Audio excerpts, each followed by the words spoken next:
Students, welcome to my YouTube channel CA Rashmi's learning hub. और आज की वीडियो में हम कवर करने जा रहे हैं time of supply in case of goods.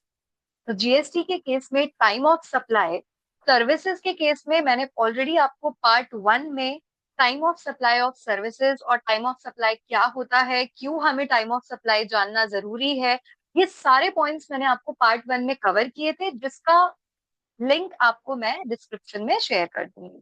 ठीक है, तो अब ये है पार्ट 2 की video. Exam point of view से भी बहुत ज्यादा इंपॉर्टेंट है, क्योंकि हम साथ ही इसका क्वेश्चन भी कवर करने वाले हैं, जैसा क्वेश्चन एग्जाम में आता है। ओके, तो बहुत ध्यान से आप इस वीडियो को देखिए और समझिए। बहुत इजी टॉपिक है। टॉपिक का नाम है time of supply in case of goods. तो गुड्स के केस में आपको सिर्फ ये एक पॉइंट याद रखना है कि टाइम ऑफ सप्लाई क्या होता है। टाइम ऑफ सप्लाई होता है, ध्यान से देखना, डेट ऑफ इनवॉइस, ठीक है, जिस दिन इनवॉइस रेज किया हमने, या फिर due date of invoice. Due date of invoice मतलब जिस दिन तक इनवॉइस रेज हो जाना चाहिए था। एक होती है date of invoice. Date of invoice मतलब जिस दिन एक्चुअल में हमारा बिल, एक्चुअल में हमारा इनवॉइस रेज किया हमने। क्वेश्चन में हमेशा गिवन होती है ये डेट। और सेकंड डेट है ड्यू डेट ऑफ इनवॉइस, मतलब जिस दिन आपका इनवॉइस रेज हो जाना चाहिए था। दोनों में से जो भी अर्लियर है, विच एवर इज अर्लियर। तो बस time of supply of goods में आपको सबसे मेन पॉइंट जो याद रखना है वो ये है कि वो होता है डेट ऑफ इनवॉइस और due date of invoice, whichever is earlier, दोनों में से जो भी जल्दी है। देखो, जो डेट ऑफ इनवॉइस है ना, जो इनवॉइस की डेट जो है हमारी, ये जो डेट है इनवॉइस की, ये हमेशा आपको क्वेश्चन में गिवन होगी। क्या होगी? क्वेश्चन में गिवन होगी। तो बस हमें फाइंड आउट क्या करना है? हमें फाइंड आउट करना है ड्यू डेट ऑफ इनवॉइस। ठीक है, और ड्यू डेट ऑफ इनवॉइस क्या होता है, अब ये देखते हैं। Okay, due date of invoice क्या होता है, इसके लिए बस आपको दो पॉइंट्स याद रखने हैं। कौन कौन से दो पॉइंट्स? देखो, नंबर 1, क्या मूवमेंट ऑफ गुड्स इन्वॉल्व है? क्या देखना है हमें कि क्या मूवमेंट ऑफ गुड्स इन्वॉल्व है। और दूसरा केस है movement of goods not involve. मतलब कितने केस है हमारे इसमें? दो केस है। पहला केस, क्या मूवमेंट ऑफ गुड्स इन्वॉल्व है, मतलब क्या गुड्स एक जगह से दूसरे जगह मूव कर रहे हैं। जब भी हम गुड्स सप्लाई करते हैं तो जहां पे वो गुड्स थे पहले, अब वो उस जगह से हट के दूसरी जगह जा रहे हैं, तो मतलब मूवमेंट ऑफ गुड्स इन्वॉल्व है। और अगर वो उस जगह से हट के दूसरी जगह नहीं जा रहे, जैसे कि मैंने आपको प्लेस ऑफ सप्लाई में भी एक एग्जाम्पल दिया था, मैं फिर से आपको एग्जाम्पल दे देती हूँ। फॉर एग्जाम्पल, आपने ना एक मशीनरी सेल की है, और वो मशीनरी जहां पर इंस्टॉल थी ना, वो वहीं लगी रहेगी, बस उसका ओनर चेंज हो गया। मतलब मशीनरी अभी जहां पर इंस्टॉल है वो वहीं पे रहेगी, लेकिन पहले उस मशीनरी का ओनर कौन था? ए था। अब उस मशीनरी का ओनर कौन हो गया? बी हो गया। तो ये केस है जहां पे मूवमेंट ऑफ गुड्स इन्वॉल्व नहीं है। ठीक है, तो इन दोनों केस में बस हमें ये देखना है कि ड्यू डेट ऑफ इनवॉइस क्या है।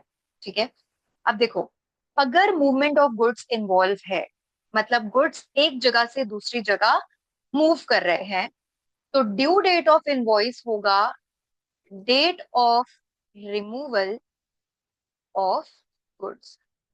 मतलब जिस दिन गुड्स मेरे यहाँ से रिमूव हो रहे हैं, मैं कौन हूँ? Supplier of goods. तो अगर मैं गुड्स सप्लाई कर रही हूँ और जिस दिन मेरे यहाँ से गुड्स रिमूव हो रहे हैं, मेरे यहाँ से गुड्स जा रहे हैं, वो डेट मानी जाएगी ड्यू डेट ऑफ इनवॉइस, मतलब उस दिन इनवॉइस इशू हो जाना चाहिए था।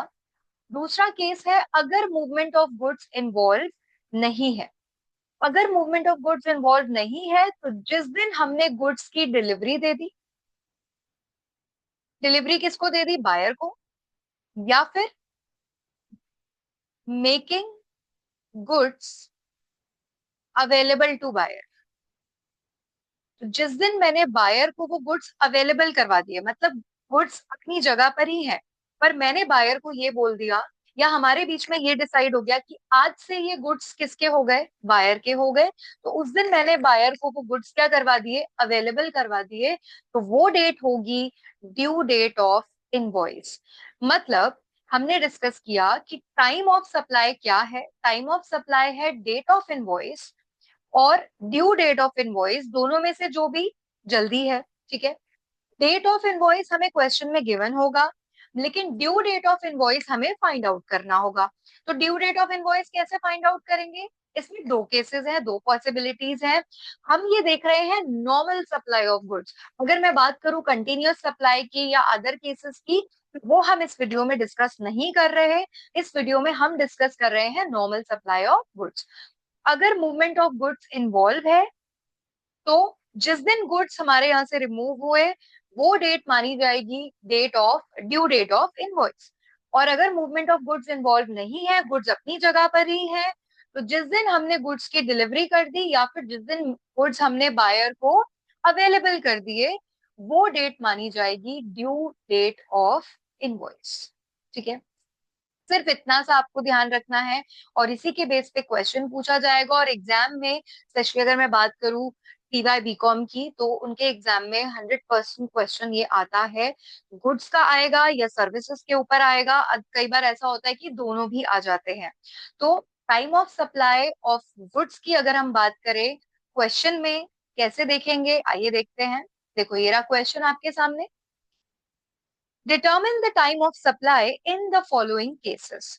केस वन, केस टू, मैं दो केस डिस्कस कर रही हूँ आपके साथ। फर्स्ट केस देखते हैं, date on which goods are made available. किस दिन हमने गुड्स अवेलेबल करवा दिए। अच्छा, गुड्स अवेलेबल करवाने का मतलब क्या है, अभी अभी हमने देखा था, आप देखो यहाँ पे, date of making goods available to buyer. तो गुड्स हमने अवेलेबल करवा दिए, इसका मतलब क्या है कि ये कौन सा केस है, मूवमेंट ऑफ गुड्स जहां पे इन्वॉल्व नहीं है।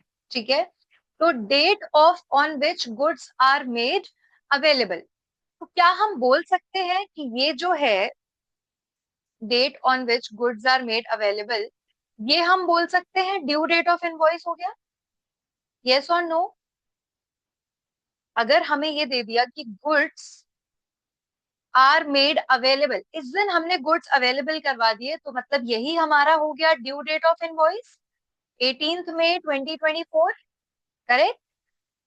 और सेकंड चीज है date of invoice. Date of invoice देखो कितना है, डेट ऑफ इनवॉइस हमें क्वेश्चन में गिवन है 22 में, डेट ऑफ इनवॉइस गिवन है 22 में 2024, और date of receipt of payment भी दिया हुआ है। लेकिन हमने अभी अभी time of supply of goods के केस में जब डिस्कस किया, तो क्या कहीं पे भी मैंने पेमेंट का नाम लिया कि पेमेंट किस दिन आई है। मतलब हमें पेमेंट की डेट को करना है इग्नोर, पेमेंट की डेट को अवॉइड करना है, और आपको सिर्फ और सिर्फ दो डेट्स पे फोकस करना है। पहली date due date of invoice, दूसरी डेट डेट ऑफ इनवॉइस, दोनों में से जो भी जल्दी है। अब हमारे केस में देखो, ड्यू डेट ऑफ इनवॉइस है 18 में, डेट ऑफ इनवॉइस है 22 में। बताओ इन दोनों में से जल्दी कौन सी डेट है, 18 में या 20 में, 22 में, कौन सी डेट जल्दी आ रही है, 18 में। यस, तो देयरफॉर टाइम ऑफ सप्लाई हो जाएगा, टाइम ऑफ सप्लाई हो जाएगा 18 ऑफ मई 2024।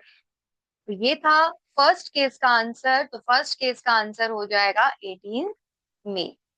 ठीक है, राइट। अब देखते हैं सेकंड केस। सेकंड केस में देखो, date of removal of goods दिया हुआ है।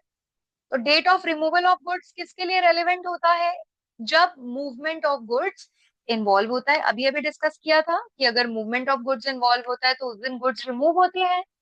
तो जब जिस दिन गुड्स रिमूव हो रहे हैं वो डेट मानी जाती है ड्यू डेट ऑफ इनवॉइस। क्या मानी जाती है, ड्यू डेट ऑफ इनवॉइस। अब आप देखो हमारे केस में ड्यू डेट ऑफ इनवॉइस क्या होगा, 6 जनवरी, 6 जनवरी 2025। और डेट ऑफ इनवॉइस आपको बताया था क्वेश्चन में हमेशा गिवन होगा। तो इनवॉइस रेज हुआ किस दिन? 11 फरवरी 2025। अब देखो, डेट ऑफ इनवॉइस है 11 फरवरी और ड्यू डेट ऑफ इनवॉइस है 6 जनवरी। तीसरी डेट है पेमेंट की डेट, और पेमेंट की डेट यहाँ पे रेलिवेंट नहीं होती। तो इसका मतलब सिर्फ ये दो डेट्स रेलिवेंट है। कौन सी dates? Due date of invoice and date of invoice. अब ड्यू डेट ऑफ इनवॉइस है 6 जनवरी, डेट ऑफ इनवॉइस है 11 फरवरी। तो आप बताओ दोनों में से अर्लियर क्या है? अर्लियर है 6 जनवरी। तो इसीलिए टाइम ऑफ सप्लाई हो जाएगा 6 जनवरी 2025। ठीक है। तो ये था time of supply of goods. बस आपको इतना याद रखना है कि टाइम ऑफ सप्लाई होता है date of invoice, due date of invoice whichever is earlier. और ड्यू डेट ऑफ इनवॉइस निकालने के लिए दो पॉसिबिलिटीज हो सकती हैं। अगर मूवमेंट ऑफ गुड्स इन्वॉल्व है तो ड्यू डेट ऑफ इनवॉइस होता है date of removal of goods. अगर मूवमेंट ऑफ गुड्स इन्वॉल्व नहीं है तो ड्यू डेट ऑफ इनवॉइस होता है date of delivery of goods और date of making goods available to the buyer. जिस दिन हमने गुड्स की डिलीवरी दे दी या जिस दिन हमने बायर को गुड्स अवेलेबल करवा दिए। ठीक है। और फिर दोनों में से डेट ऑफ इनवॉइस और ड्यू डेट ऑफ इनवॉइस में से जो भी पहले आएगा वही माना जाएगा time of supply for the purpose of GST. और यही हमने ये दो केसेस के साथ, दो क्वेश्चंस के साथ देखा। आई होप आपको time of supply of goods समझ में आया होगा। तो अगर आपको वीडियो अच्छी लगी हो तो आप वीडियो को लाइक जरूर कीजिए, अपने फ्रेंड्स के साथ शेयर कीजिए, कमेंट्स कीजिए और चैनल को सब्सक्राइब करना मत भूलिएगा। Thank you so much.